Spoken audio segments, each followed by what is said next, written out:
real whores, sometimes that come to church from just whoring. And we still have on our whore clothes, and we fit right in with the mothers and the sisters of the church, and they never can tell the difference because, believe it or not, they are whores for Jesus himself, and they don't know that. And I will prove it to you because, see, they make their sons have no respect for themselves because they don't teach them any respect, because the only respect their son can hear out of their mouths is, you need Jesus. And they know that's not true because they've grown up in the streets of Chicago, in Detroit, and they know that Jesus always beats their ass and tells them no, and tells them no again, and then he says no again. And so they are saying, why should I put so much energy into Mr. No?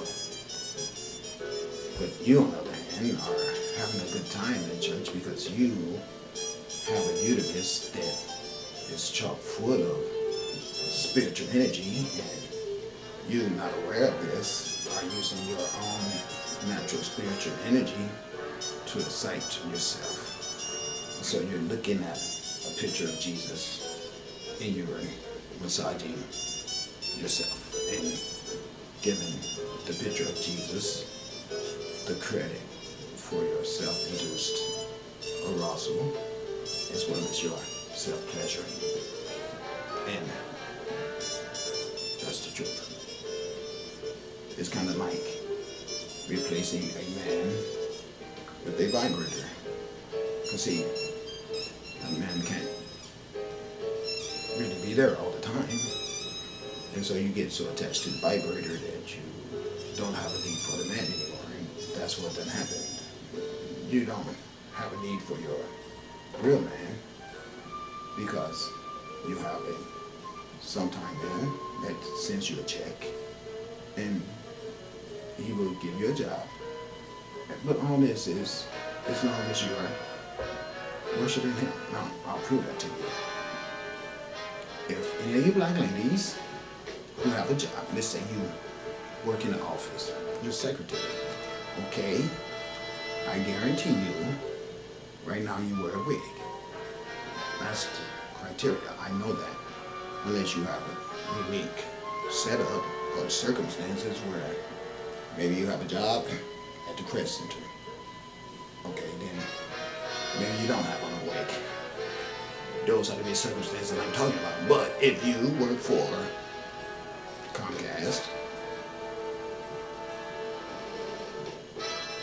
many other, AT&T,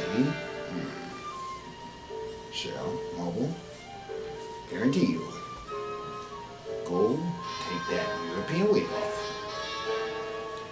Okay? Go whiten a wig with some really long Nile Valley civilization braids in it. Wear that to your work.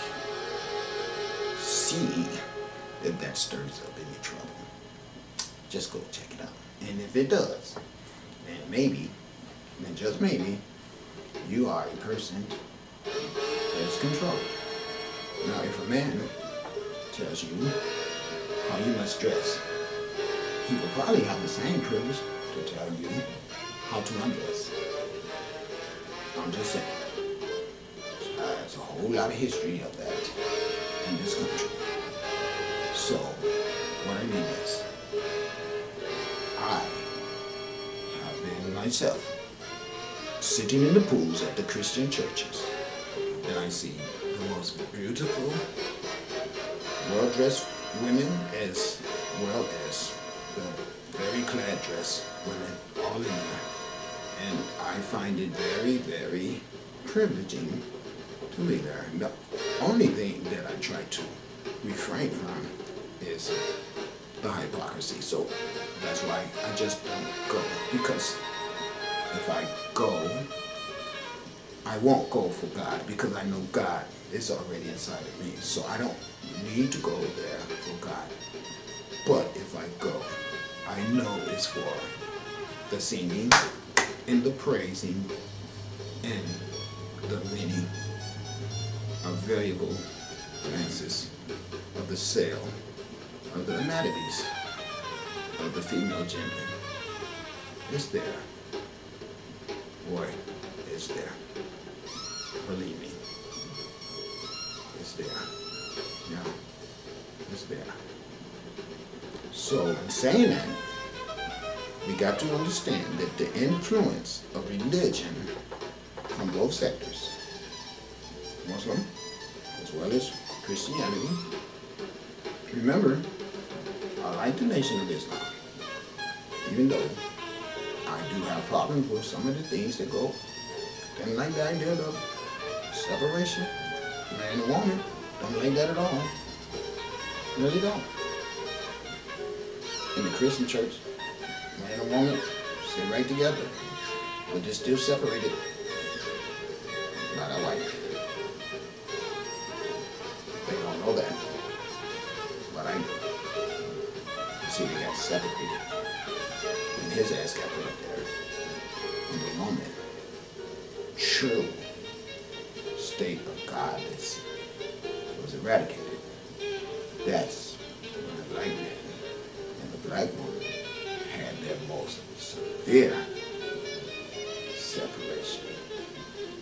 The dichotomization from that point, where all that bullshit was implemented of some dead man dying for everybody's sins, that right there separated black man and black woman the most, because it launched the most brutal holocaust ever known to the face of the earth.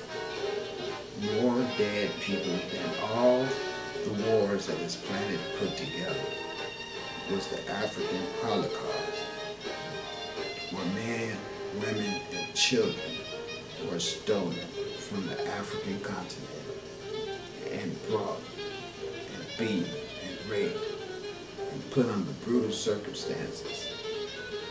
From that origin to the origin destination of the Americas, and been under the same type of brutal treatment ever since, and has been in the same state of dichotomization that occurred at the slave camps of Ghana.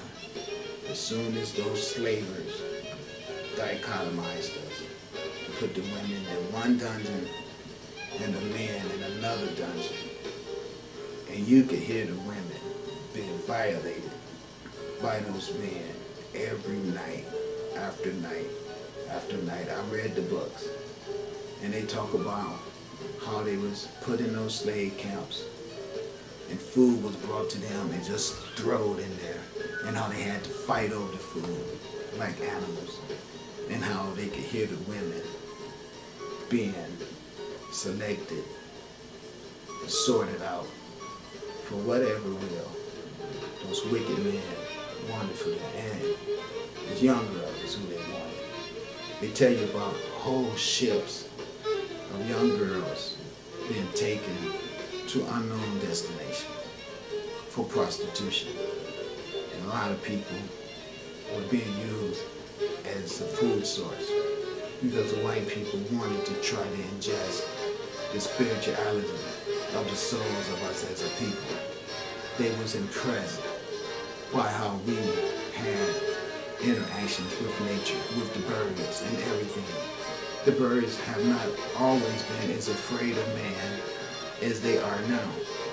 All this stuff came later down the line with the evil stuff that's been on the planet. The animals have grown to be in fear of man, and it hasn't always been like that. This chaotic existence of this world has not always been the intricate actions of how things exist here. There has been some serious alterations from very bad altercations of evil versus divineness. And even though you don't know it, there's more divine people on earth than it is evil people. You just think that there's more evil people because the divine people are afraid of the evil people. So the evil people are not challenged because the people that challenge them are people like me. And you see how I always have to be alone all the time and everybody mad at me. You should be happy I'm here telling you the truth. The truth is, all this shit that I'm saying to you guys right now, I have to say to you so you can be aware that just because your world is like this, you don't have to be that way. If I could get you to know that you are not a filthy person and you're not going to act like a filthy person just because you're in a filthy world, that's why I tell you about all the shit I've done. Because I had to do all this shit to know that this is not who I am. What make me act like this? What can make me do something like that when I know deep down at the core of me, this is something I will never do? Smoking cigarettes, drinking alcohol. There's not anything smart about that.